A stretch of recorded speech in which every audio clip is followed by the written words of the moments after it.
उत्तराखंड में कांग्रेस नेताओं में गणेश कोदियाल ने अपनी एक खास पहचान बनाई है। जीवन के संघर्ष में फलों की रेहड़ी लगाने से एक उद्यमी बनने का सफर हो या फिर राजनीति में पहले ही चक्रव्यूह में बीजेपी के दिग्गज निशंक को हराने के बाद अपनी सियासत को राष्ट्रीय स्तर तक पहुंचाने की कवायद हो, गणेश कोदियाल हर कसौटी पर खरे उतरे। सामाजिक क्षेत्र में वह युवाओं को बेहतर शिक्षा दिलाने के लिए तत्पर रहे तो राजनीति में वह पूरे तन मन से कांग्रेस के लिए समर्पित रहे। लोकसभा चुनाव में पौड़ी सीट उनके होते हुए खासी फोकस में रही। देश भर में इसका जिक्र होता रहा। जीत हार की पगडंडियों से गुजरते हुए उन्होंने सियासत में ऐसी जगह बनाई जहां 2027 के चुनाव में कांग्रेस उनमें कई संभावनाएं टटोल रही है।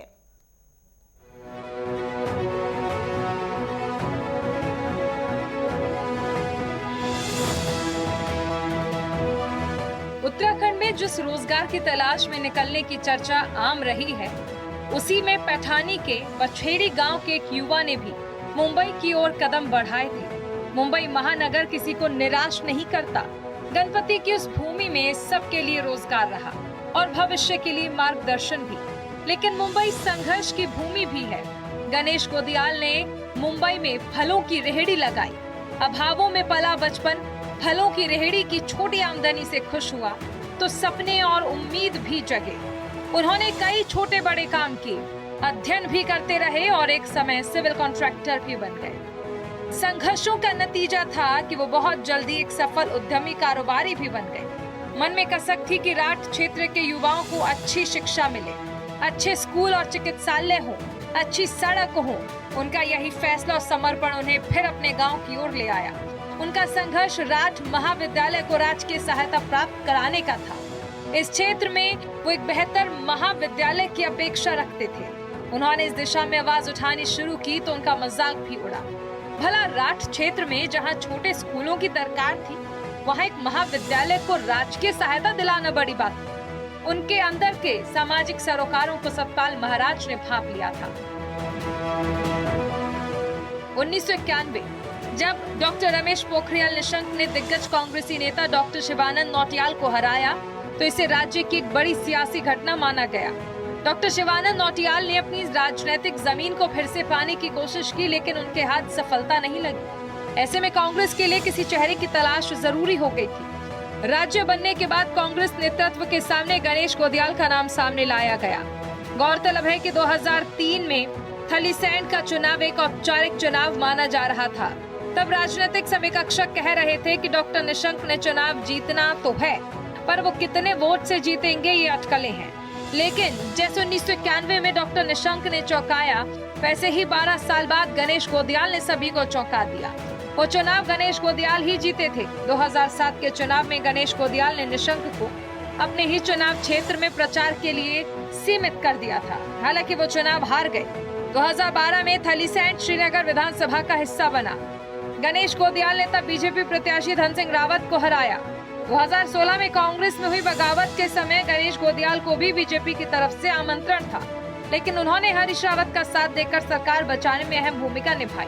2017 में वो मोदी लहर के कारण धन सिंह से पराजित हो गए। इसके बाद 2022 में कांग्रेस ने उनकी निष्ठा और कार्य को देखते हुए प्रदेश अध्यक्ष की जिम्मेदारी सौंप दी थी। लेकिन 2022 में जब कांग्रेस राज्य में चुनाव हारी तो हाईकमान ने हारे हुए राज्य के अध्यक्षों से इस्तीफा लिया तो गणेश कोदियाल भी उसी प्रक्रिया में आ गए। उन्हें पद छोड़ना पड़ा, लेकिन कांग्रेस हाईकमान उनकी अहमियत को समझता था और इसीलिए 1 साल बाद ही उन्हें कांग्रेस कार्य समिति का विशेष आमंत्रित सदस्य बनाया। इस पद पर वो अभी तक कार्यरत है। लोकसभा चुनाव में कांग्रेस ने उन्हें पौड़ी संसदीय क्षेत्र से प्रत्याशी बनाया।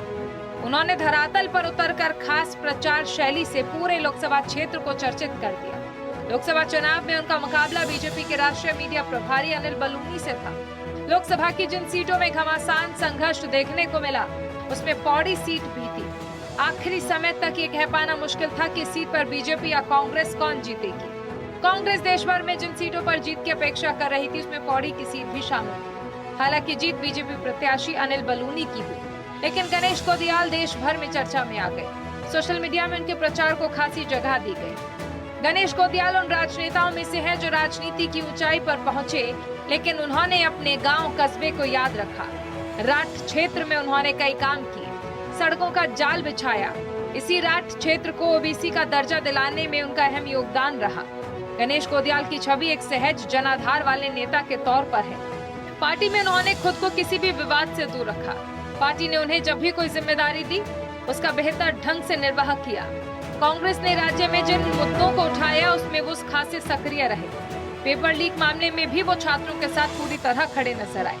प्राकृतिक आपदा के दौर में वो क्षेत्रों में लोगों के पास पहुंचे। एक विपक्ष के नेता का जितना संघर्ष दायित्व हो सकता है, उसे उन्होंने बखूबी समझा।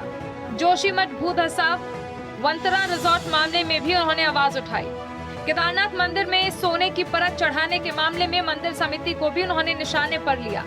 वो जनहित क्षेत्रीय समस्याओं को भी शासन के समक्ष प्रमुखता से उठाते रहे हैं। उत्तराखंड में कांग्रेस नेताओं में गणेश कोदियाल ने अपनी खास पहचान बनाई। जीवन के संघर्ष में फलों की रेहड़ी लगाने से एक उदयमयी बनने का सफर हो, या फिर राजनीति में पहले ही चक्रव्यूह में बीजेपी के दिग्गज निशंक को हराने के बाद अपनी सियासत को राष्ट्रीय स्तर तक पहुंचाने की कवायद है। गणेश कोदियाल हर कसौटी पर खरे उतरे। सामाजिक क्षेत्र में वो युवाओं को बेहतर शिक्षा दिलाने के लिए तत्पर रहे, तो राजनीति में वो पूरे तन मन से कांग्रेस के लिए समर्पित रहे। लोकसभा चुनाव में पौड़ी सीट उनके होते हुए खासी फोकस में रही। देश भर में इसका जिक्र होता रहा।